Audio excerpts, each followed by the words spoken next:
No Saber Direito desta semana, o professor Humberto Tomasi traz um curso sobre direito previdenciário. Durante as 5 aulas, ele fará uma introdução ao tema, abordará as questões relativas aos benefícios previdenciários, explicará como se dá o processo previdenciário e a revisão, além de discutir pontos da reforma da Previdência que impactam na situação atual da população brasileira. Já está no ar a aula 3.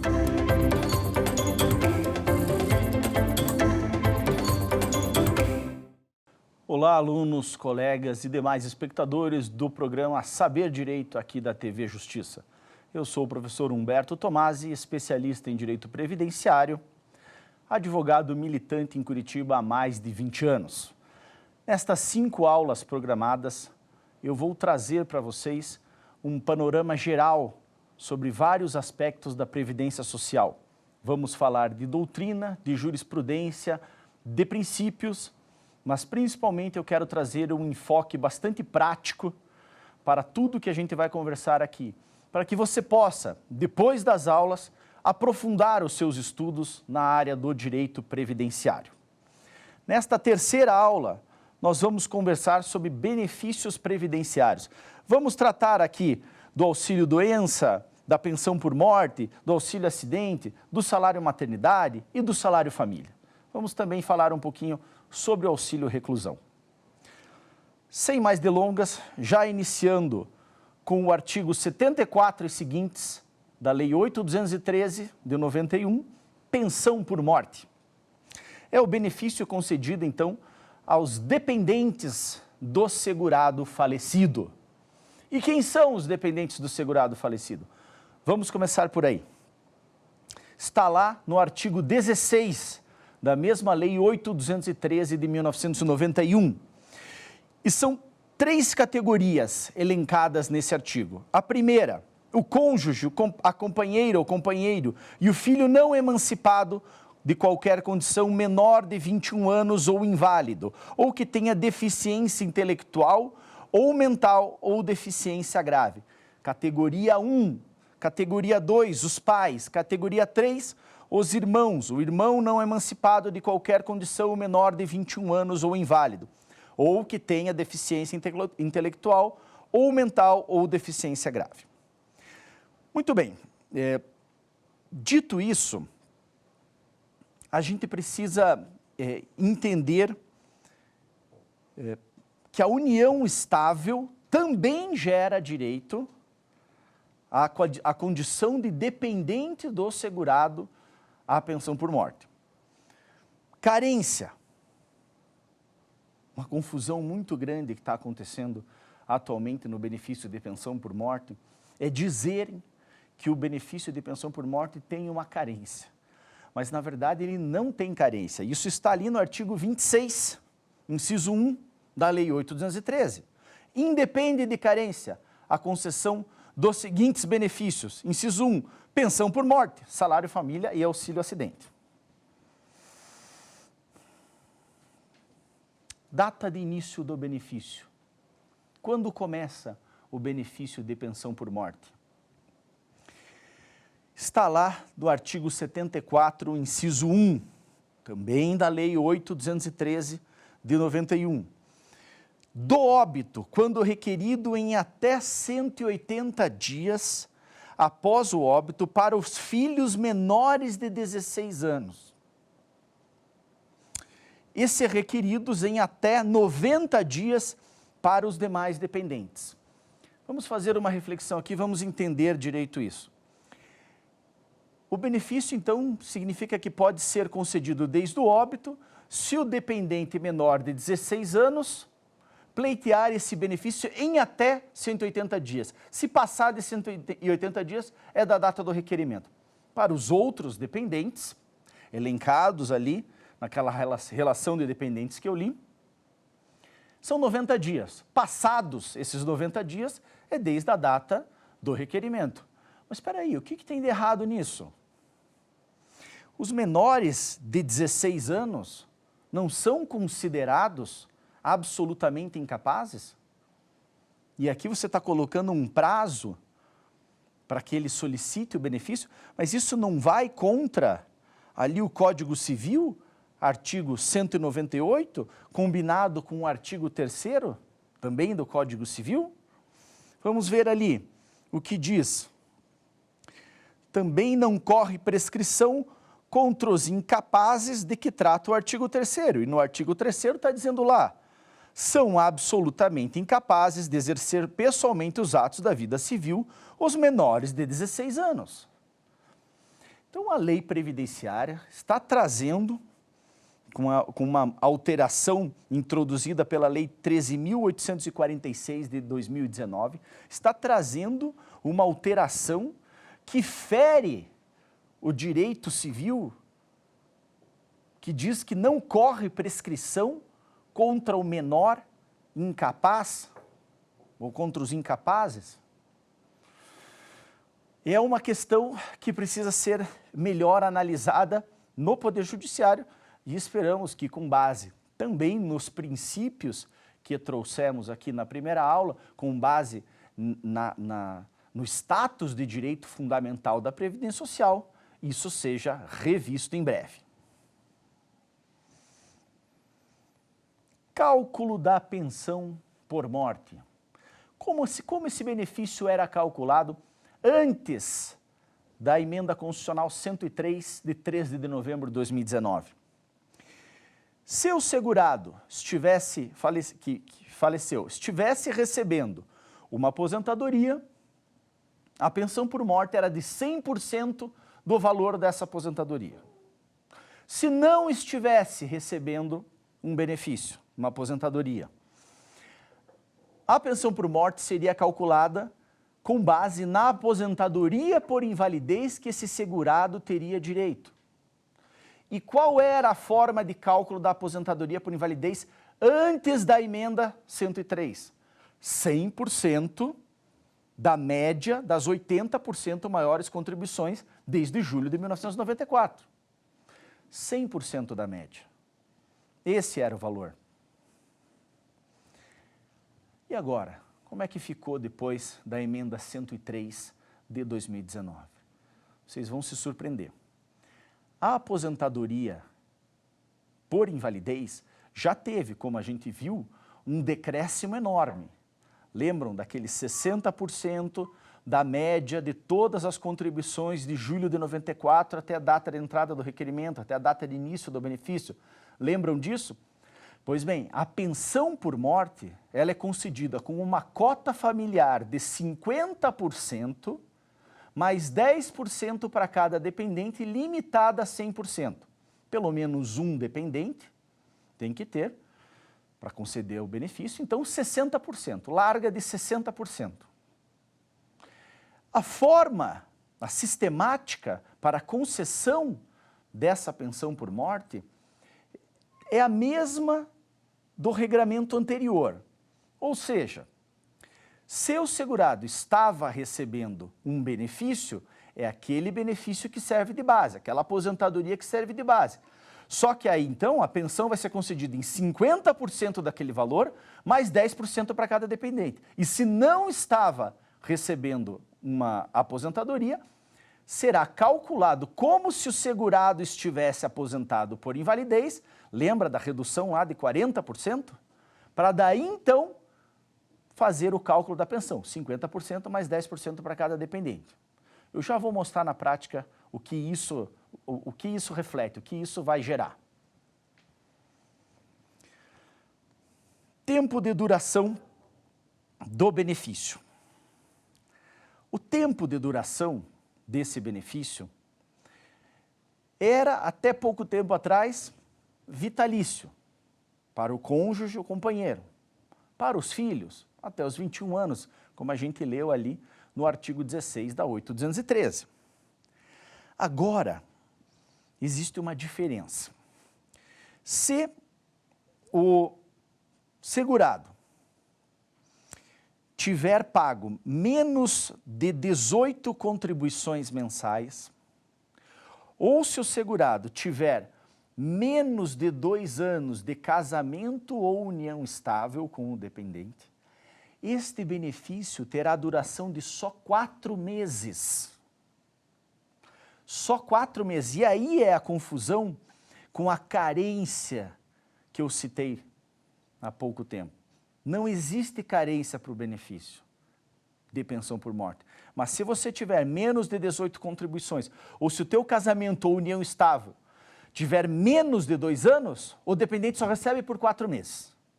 Para receber por mais tempo, o segurado falecido precisa ter vertido 18 contribuições ou mais, e o tempo de casamento ou união estável tem que ser maior do que 2 anos. Perfeito. Como é que isso ficou na lei? E desde quando isso existe? Desde da Lei 13.135 de 2015, existe um escalonamento do tempo de duração da pensão por morte, dependendo da idade do dependente.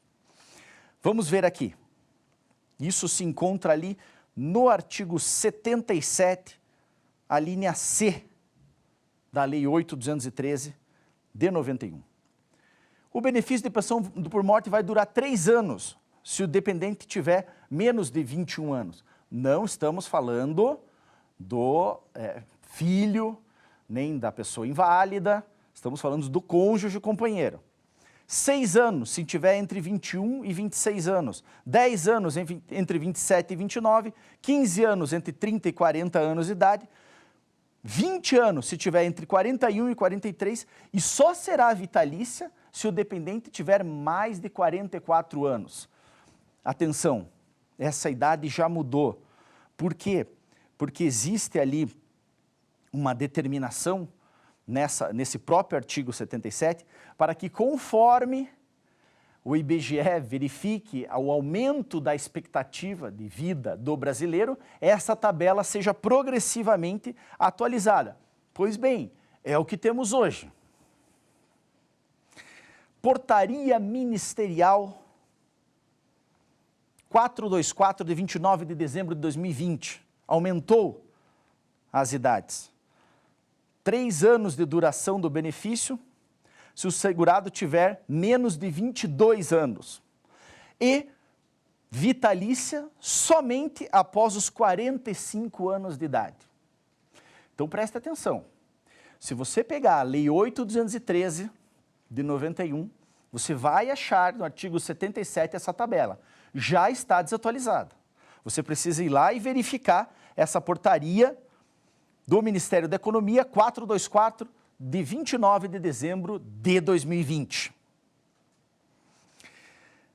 Após a reforma da Previdência, emenda constitucional 103 de 2019,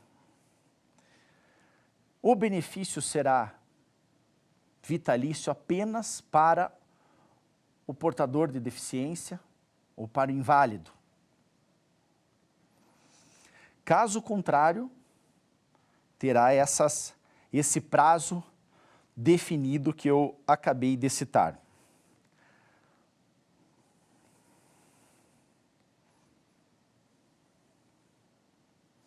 Cumulação de benefício. Vamos tratar dessa questão que gerou muito debate antes da reforma da Previdência e agora tem uma regra definida. Existe a possibilidade, lógico, de acumular benefícios. É possível acumular 2 pensões decorrentes de regimes distintos. É possível acumular uma pensão por morte com uma aposentadoria por tempo de contribuição, por idade. Até a emenda, esses benefícios eram concedidos, esses benefícios que eram possíveis de serem acumulados, eram concedidos em 100%, era o valor deles. E isso não tinha nenhum redutor. Agora, existe um redutor. Está lá no artigo 24 da Lei 8.213. Qual é o escalonamento? O benefício maior vai ser recebido, 100%. O outro benefício menor terá um escalonamento.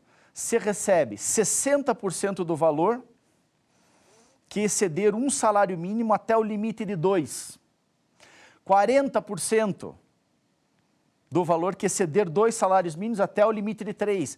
20% do que exceder 3 salários mínimos até o limite de 4. E 10% do que exceder 4 salários mínimos.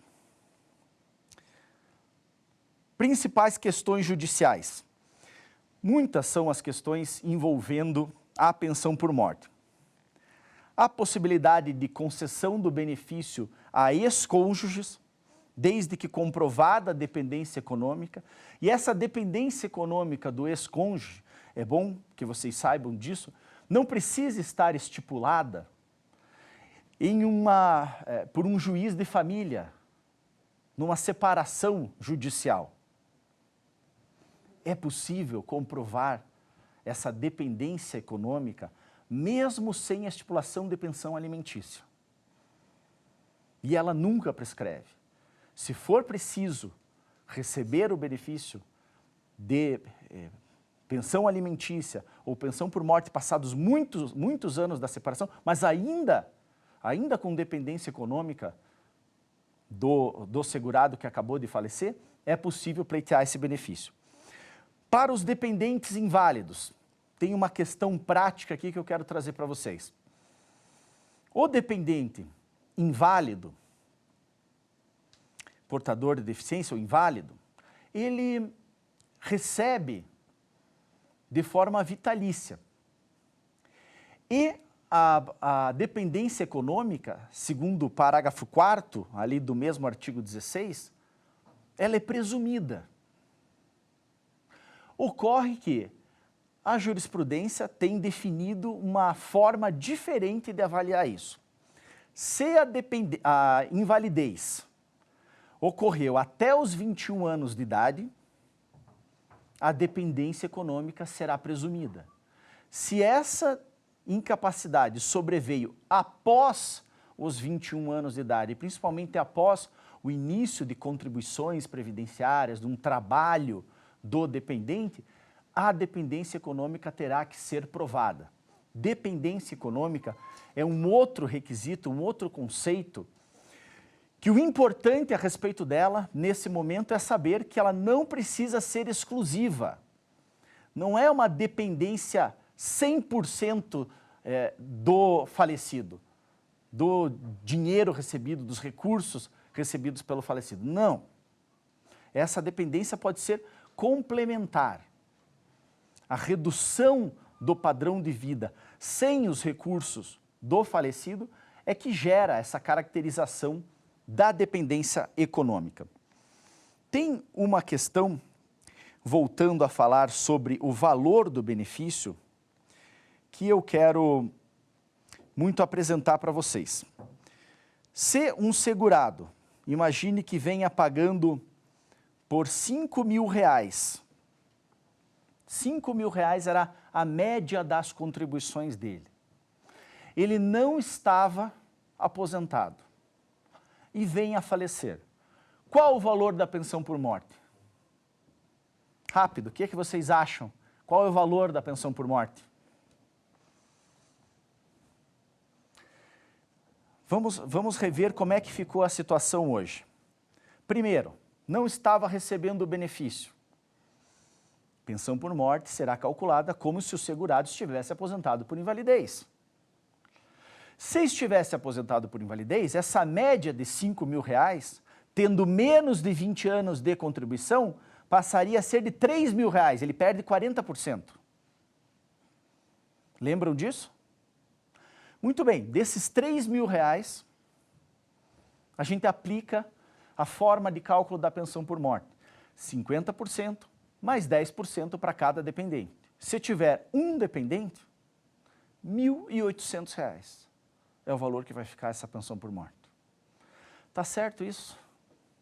O pessoal paga por R$5.000 de média. Tem menos de 20 de contribuição. Deixa um dependente. Vão receber R$1.800? Como é que se defende isso? Como é que se compatibiliza isso diante de um direito humano fundamental? Lembram da primeira aula? Dignidade da pessoa humana. Direito humano fundamental. Não há como defender. Não há como. Já dei a notícia para vocês de que, graças a Deus, o benefício de aposentadoria por invalidez, ao menos, tem sido revisto na Justiça. Mas os questionamentos não param por aí. Inclusive, o benefício de pensão por morte tem sido revisto. Da mesma forma que a aposentadoria por invalidez, porque não faz sentido essa redução drástica do valor. A grande justificativa é que o segurado, o dependente, que sobreviveu, que está ali recebendo a pensão, não vai ter mais todos os gastos, porque um membro já saiu. Só que isso não é verdade. A maioria dos gastos com casa, IPTU, o veículo, se tiverem, permanecem os mesmos. A diferença é muito pouca. A diferença entre os gastos de uma família com 2 pessoas, se tirar uma que morreu, não baixa 40%. Não baixa 40%. Então, é uma justificativa que não se sustenta à luz dos princípios de direito fundamental, status do direito previdenciário.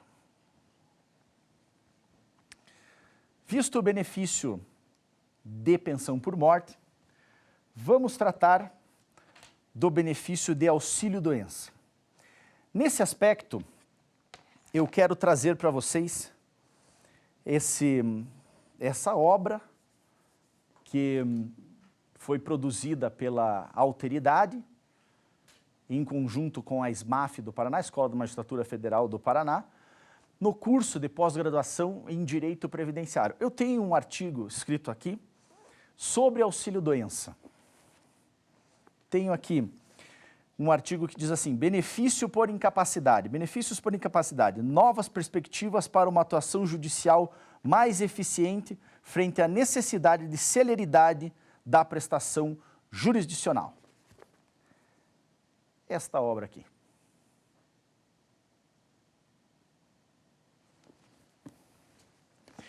O que a gente pode tratar a respeito do auxílio-doença? Benefício concedido para quem fica incapaz por mais de 15 dias. Incapacidade temporária para sua atividade habitual. Pode ser uma incapacidade mais severa, uma incapacidade até definitiva para a sua atividade habitual. Aí será o caso da reabilitação profissional, já vamos tratar disso. Carência para o benefício, 12 contribuições, mas pode-se isentar a carência. Existe uma relação de doenças no artigo 151 da Lei 8.213 que isenta do cumprimento da carência, tanto para a concessão do auxílio-doença como para a concessão da aposentadoria por invalidez. Também isenta da carência se for um acidente de trabalho, um acidente, uma doença ocupacional ou doença do trabalho. Cálculo do benefício. 91% da média das contribuições desde julho de 1994. Mas aqui tem uma pegadinha. São feitos para a concessão do auxílio-doença 2 cálculos. Primeiro é esse, média de todas as contribuições desde julho de 1994, aplicado o percentual de 91%. Outro cálculo, média das 12 últimas contribuições, aplicado o percentual de 91%. O que for menor concede. É assim, pessoal. Requerimento e duração desse benefício. Benefício solicitado, evidentemente, no INSS a primeira vez, com uma perícia médica para avaliar a incapacidade, se existe ou não essa incapacidade. Como acontece na prática? Se o segurado for considerado incapaz pela perícia da Previdência Social, entrará no que a gente chama de alta programada. O perito do INSS já prevê uma data para recuperação da capacidade e cessação do benefício. Daqui 4 meses, o senhor já pode voltar ao trabalho. Se puder voltar ao trabalho, nem precisa mais voltar no INSS. Alta programada, acabou. Se o segurado, no entanto, não estiver se sentindo apto a retornar à atividade, nos 15 dias anteriores ao término do benefício, terá que fazer um pedido de prorrogação. O pedido de prorrogação nada mais é do que a marcação de uma nova perícia. Marcação de uma nova perícia pelo site do INSS, pelo 135, enfim, até a data da nova perícia, o benefício está garantido. O médico vai fazer essa nova perícia e pode converter numa aposentadoria por invalidez, conceder um auxílio acidente, se for o caso, ou cancelar o benefício. Se prorrogar o benefício, mesma sistemática, pedido de prorrogação nos 15 dias anteriores. Se conceder auxílio acidente, vamos tratar desse benefício mais para frente. Se converter numa aposentadoria por invalidez, ótimo, fica recebendo. Se cancelar o benefício, o caminho é buscar a justiça. Nesse aspecto, eu quero tratar de uma curiosidade que percebemos que vem acontecendo após a reforma. Em 20 anos de advocacia, pouquíssimas vezes eu vi o INSS conceder uma aposentadoria por invalidez, conceder direto uma aposentadoria por invalidez, era uma coisa extremamente rara. Após a reforma, de 13 de novembro de 2019, e a redução do valor do benefício, lembrem que a gente falou que ele, na grande maioria das vezes, vai corresponder apenas a 60% da média das contribuições desde julho de 94, o INSS tem concedido diversas aposentadorias por invalidez. Vemos pessoas até em que o INSS concede com data retroativa, enquanto ele estava recebendo o auxílio-doença, que é maior hoje em dia, e quer receber de volta essas parcelas. Você acha que isso está certo? Pois essa foi uma das consequências da emenda constitucional 103 de 2019, que eu costumo chamar um pacote de maldades. Reabilitação profissional. Reabilitação profissional é justamente para aquela situação em que o segurado está impedido de retornar para a sua atividade habitual, mas não para qualquer outra que lhe garanta o sustento. Ele é passível de ser readaptado para uma outra atividade, uma outra profissão. E o serviço de reabilitação da Previdência Social serve para isso. Vai fornecer cursos, qualificações que permitam o retorno ao mercado de trabalho. Na prática, vejo isso funcionar muito pouco, mas esse serviço existe. Em alguns casos, ele funciona. Comprovação da incapacidade. Sei que aqui nós temos um grave problema, porque muitos segurados dependem do SUS e, às vezes, a demora para conseguir os exames, as consultas, é muito grande. E aí o segurado não pode ficar sem receber nada. Vai ficar sem poder trabalhar. Não consegue trabalhar, não consegue a documentação médica, consequentemente não consegue comprovar adequadamente a sua patologia numa perícia médica. Isso acontece até na justiça, mas a gente vai falar mais para frente disso. É um grave problema.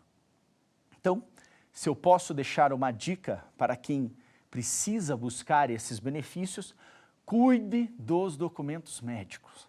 São essenciais. Exames, atestados, receitas, prontuários médicos, não desperdice nada, tente o máximo possível, porque a documentação médica muitas vezes salva a concessão de algum benefício. Veja, nós temos casos de doenças invisíveis ou de difícil comprovação, como fibromialgia, síndrome de fadiga crônica, outras doenças reumatológicas e neurológicas, que a comprovação é muito difícil. Às vezes precisa de uma ressonância magnética, muito tempo para se fazer no SUS. Então, a gente sabe dessa dificuldade, mas se não tem outro jeito, vai precisar ficar na fila do SUS e a documentação, os exames são essenciais para a concessão desse benefício. Tratemos agora do auxílio acidente, que se encontra ali no artigo 86 e seguintes da Lei 8.213 de 91. Este benefício não é concedido como substitutivo da renda, e sim como indenizatório, como complemento de renda. É uma verdadeira indenização pela redução da capacidade de trabalho. concedido em 50% da média das contribuições desde julho de 94, pode até mesmo ser concedido em valor inferior ao salário mínimo.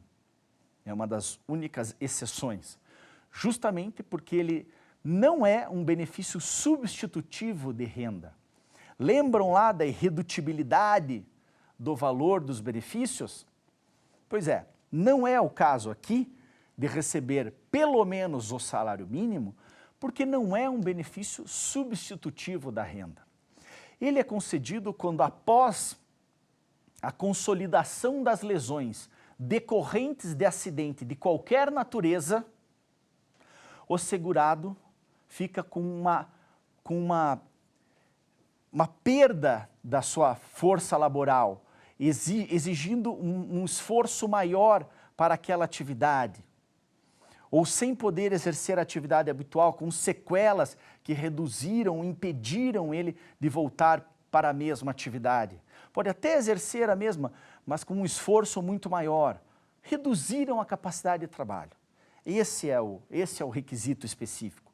Sequelas decorrentes de acidente de qualquer natureza que reduzam a capacidade de trabalho.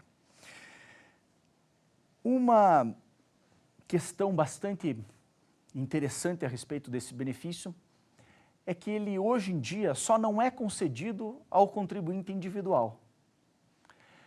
Mas espera aí, qual é a justificativa para isso? Nós conseguimos defender essa diferenciação com base nos direitos humanos, com base em algum fundamento plausível? Não me parece possível defender que somente o contribuinte individual fique fora do âmbito de concessão, do espectro de concessão do auxílio acidente. Muitos anos atrás, vocês vão precisar aprofundar esse estudo, o benefício de auxílio acidente era concedido apenas no caso de acidente de trabalho. Quando era assim, poderia haver uma justificativa. Quando passou a ser por acidente de qualquer natureza e quando incluiu expressamente o segurado especial, lembram do segurado especial? O lavrador, pessoa que trabalha em regime de economia familiar, o pescador artesanal, também se inclui ali como segurado especial. Quando essa categoria também foi incluída, nem mesmo a questão de uma contribuição diferenciada pela empresa se sustenta. Com base também no que vimos na primeira aula, olhem a importância, no status de direito fundamental da Previdência Social, não podemos defender que apenas a categoria dos contribuintes individuais fiquem fora do espectro de concessão do auxílio acidente. Essa é uma questão que muitas vezes chega aos tribunais, já tem decisões dizendo que aos contribuintes individuais o auxílio acidente não é devido, porém, nós, advogados, não podemos parar de lutar por isso. Não há justificativa diante dos direitos humanos. Rapidamente sobre o salário-família. É aquele benefício concedido para segurados com filhos menores de 14 anos. Até mesmo para aposentados, você sabia? Sim, é difícil, eu sei, um aposentado tem um filho menor de 14 anos, mas é possível também. Aqui tenho que, a partir de 1º de janeiro de 2022, o segurado precisava receber no máximo até R$ 1.655,98 para ter uma cota de salário-família de R$ 56,47. Isso está na portaria número 12, de 17 de janeiro de 2022. Passemos para o salário-maternidade, que está ali no artigo 71 e seguintes da Lei 8.213 de 91. Carência do salário-maternidade, 10 contribuições. Não por acaso, né? Se a gestação demora 9, 10 contribuições é a carência justamente para que a segurada não fique grávida e aí passe a pagar a previdência para receber o benefício de salário maternidade. Então, são 10 contribuições. Mas também existe a isenção da carência para o benefício de salário maternidade para seguradas empregadas, trabalhadora avulsa e empregada doméstica. Então, se uma grávida for contratada com carteira assinada, primeiro emprego, grávida, contratada com carteira assinada, no 6º, 7º, 8º mês de gestação, e é evidente que mesmo ainda que seja, né, com o requisito de que seja legal, né, não vamos fraudar a Previdência, não é isso, mas se for contratada, terá direito ao salário maternidade 1, 2, 3 meses depois, isenta da carência. Empregadas domésticas e trabalhadoras avulsas da mesma forma. Tempo de duração desse benefício, 120 dias. Artigo 71 da Lei 8.213 de 91, 120 dias para a concessão. Quero comentar sobre um aspecto que chama bastante atenção quando a gente está lidando com a prática. Médicas grávidas, quando tem o parto, quando ocorre o parto, essas médicas que estavam prestando serviço para planos de saúde, isso acontece demais, o plano de saúde demora para fazer o recolhimento.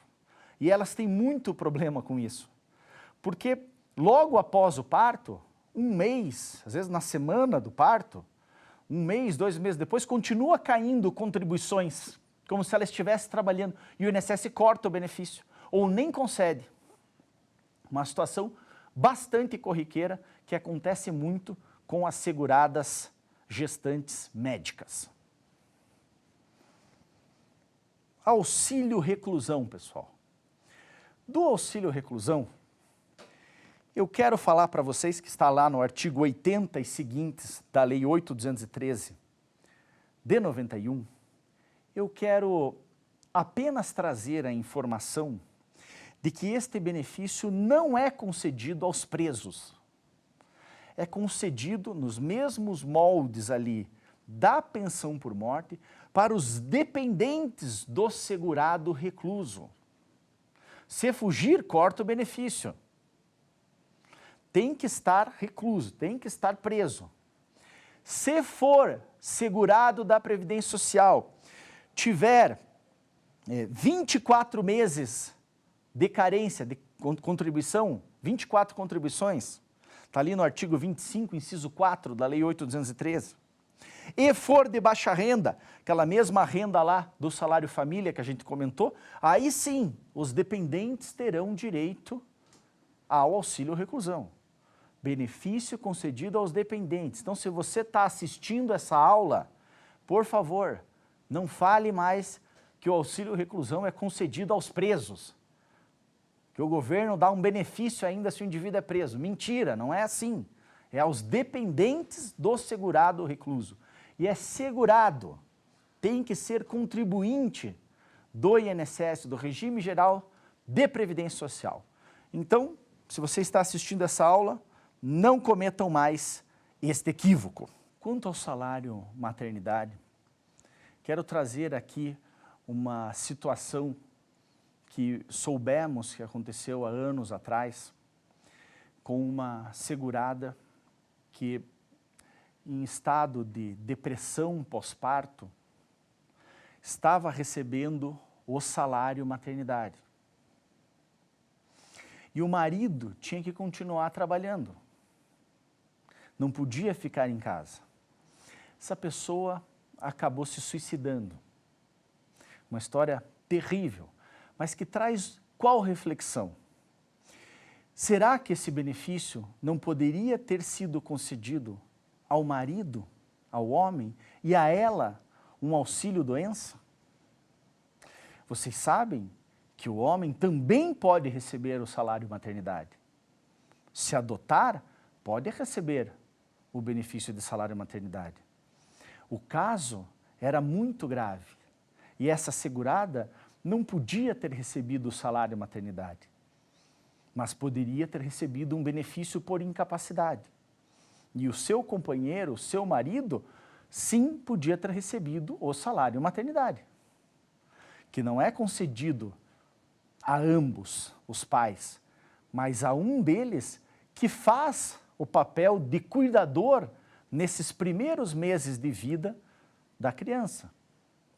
Esse é um assunto, essa é uma reflexão que nós também conseguimos defender com base na dignidade da pessoa humana, nos direitos humanos fundamentais.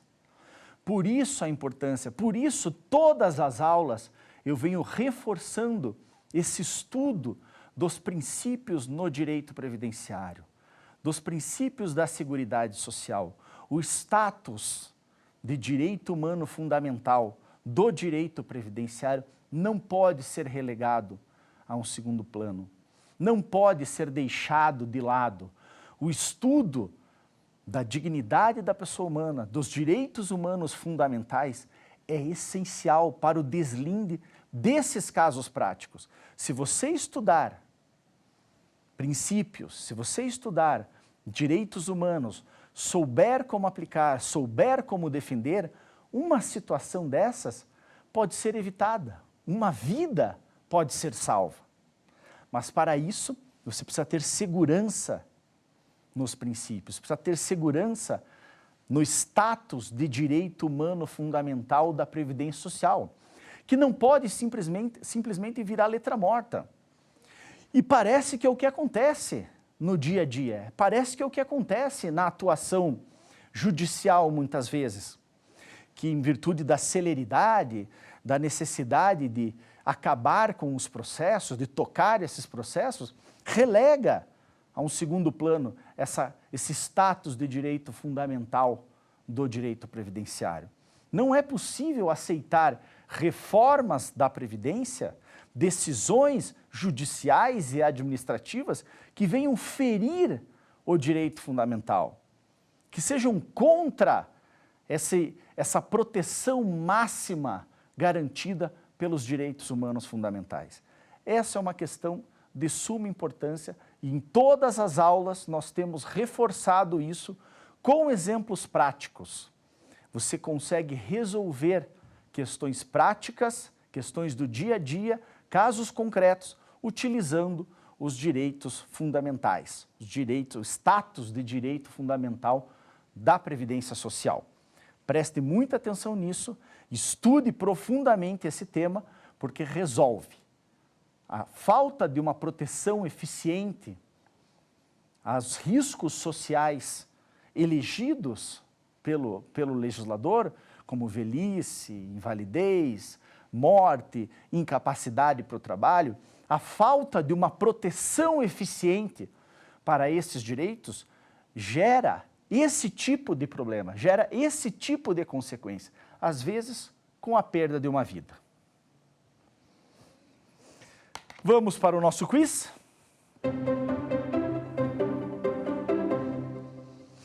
Atualmente, a pensão por morte é concedida com qual percentual da aposentadoria recebida pelo falecido? Letra A, 100% da aposentadoria recebida pelo falecido? Letra B, 60% da aposentadoria recebida pelo falecido? Letra C, 10% para cada dependente? Letra D, 50% mais 10% para cada dependente, limitado a 100%. Vamos rever essa questão, porque é muito importante. Pensão por morte foi um dos benefícios que mais sofreu com a reforma da Previdência, com a emenda 103 de 13 de novembro de 2019. Nós trouxemos um cálculo como exemplo. Anteriormente a essa emenda, pensão por morte era concedida com 100% do valor que o segurado estava recebendo se estivesse aposentado. Estava recebendo R$5.000, vai receber R$5.000 de pensão por morte. Estava recebendo R$4.000, vai receber R$4.000. Passou a emenda 103 E o que aconteceu? Foi trazida uma cota familiar de apenas metade do valor que o segurado recebia. Metade do valor, 50%. E aí mais 10% para cada dependente, sem possibilidade de reversão dessa cota. Se recebia R$5.000, vão receber 2,5 mais uma cota de 10%, que vai dar mais R$500, vai ficar R$3.000 a pensão por morte se tiver apenas um dependente. É uma queda drástica, é uma queda muito grande. E essa cota não reverte. Se tiverem 2 dependentes, vai ser 3,5 nesse exemplo dos 5. A hora que um dependente alcançar, por exemplo, a maioridade ou outra razão para cancelamento do benefício, cai o valor do benefício. Não é revertido para o outro dependente como era antes da reforma da Previdência em 13 de novembro de 2019. A mudança foi muito dura, foi muito drástica. Como comentamos anteriormente, não se justifica pela redução do gasto, pela falta de uma pessoa. Não é porque uma pessoa saiu desse conjunto, parou de fazer parte desse conjunto, desse núcleo familiar, que o gasto vai reduzir 40%. A maioria dos gastos continuam exatamente os mesmos. Vamos ver qual é a resposta certa. Temos aqui, letra D, então, 50% mais 10% para cada dependente, limitado a 100%, sem possibilidade de reversão das cotas. Essa é a resposta certa. Próxima pergunta.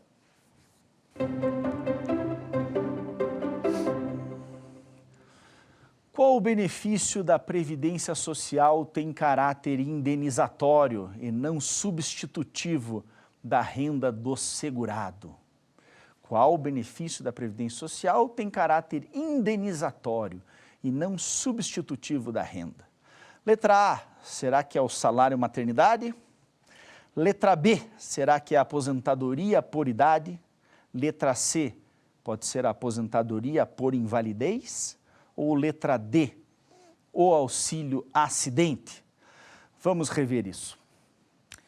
Conforme já conversamos a respeito, existe uma limitação para a concessão do valor dos benefícios, que é o parâmetro do salário mínimo. Nenhum benefício pode ser concedido em valor menor do que o salário mínimo.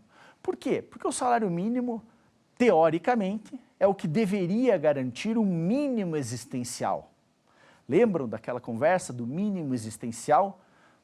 O aspecto material da dignidade da pessoa humana, renda mínima, saúde básica, educação fundamental.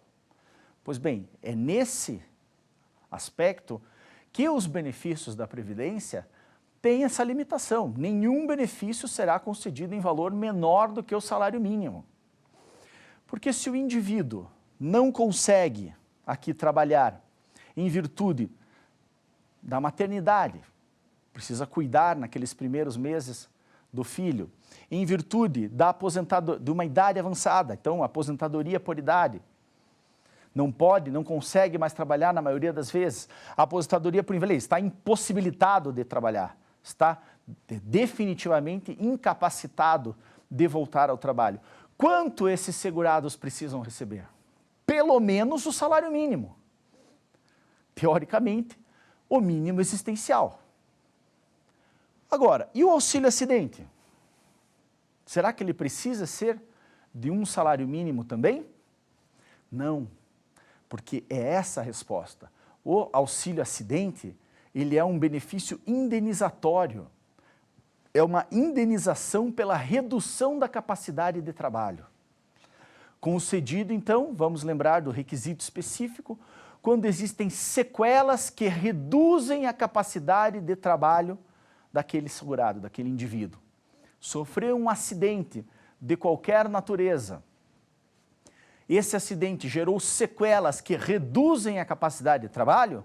Muito bem, é o caso de continuar na mesma atividade ou buscar uma outra atividade laborativa de vinculação obrigatória à Previdência Social e seguir a vida. Mas há uma redução da capacidade de trabalho, há um esforço maior para exercer uma atividade remunerada, entra o auxílio-acidente como um benefício indenizatório, complementando a renda do segurado.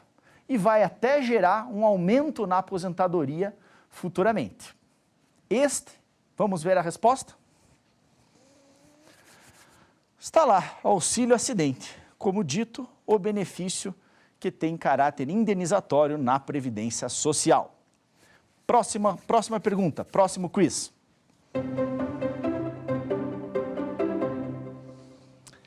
Qual a carência do benefício de salário maternidade? Carência do benefício de salário maternidade. Letra A, será de 12 meses? Letra B, 10 meses? C, 9 meses ou D, 6 meses? Quanto tempo é preciso pagar para ter direito ao salário maternidade? Vamos examinar essa questão. Lembram do salário maternidade concedido à gestante por 120 dias para cuidar do filho recém-nascido? Pois bem, gestação dura 9 meses. Não seria lógico ter uma carência, um tempo mínimo de contribuição menor do que os 9 meses, menor ou igual aos 9 meses? Lógico, segurada, se ficasse grávida, ou sem ser segurada, eu quero dizer, ficasse grávida, a pessoa já poderia se vincular à Previdência, pagar por 9 meses ou menos e receber o benefício. Não está certo isso. Lógico, o INSS, o Regime Geral de Previdência Social, é um seguro, é o seguro social. É importante estar pagando esse seguro para se valer de algum benefício, caso ocorra algum dos riscos sociais eleitos pelo legislador. Um deles, não um risco, mas a proteção à maternidade, também está previsto no Regime Geral de Previdência Social. Em virtude disso, a carência, o tempo mínimo de contribuição para a concessão desse benefício é de 10 meses. Mas, vamos lembrar, também pode ser isento da carência a concessão do salário maternidade para segurada empregada, empregada doméstica e segurada avulsa, trabalhador avulso. Vamos ver a resposta aqui. Está lá, 10 meses. 12 meses é a carência dos benefícios por incapacidade, né? O auxílio-doença e a aposentadoria por invalidez. 9, 6 meses nem existem. Essa é a resposta. Muito bem. Chegamos ao fim dessa nossa terceira aula, tratando de vários benefícios da Previdência Social. Na nossa próxima aula, nossa quarta aula, nós trataremos de benefícios, de processos, aliás, judiciais, processos administrativos e de revisão dos benefícios. Um tema muito importante, porque eu vou abordar a revisão da vida toda. Não perca essa próxima aula. Quer dar alguma sugestão de tema para os cursos do Saber Direito? Então mande um e-mail para a gente, saberdireito@stf.jus.br. Você também pode estudar pela internet. Acesse o nosso site radioetvjustiça.jus.br ou pode rever as aulas no canal do YouTube, @Rádio e TV Justiça.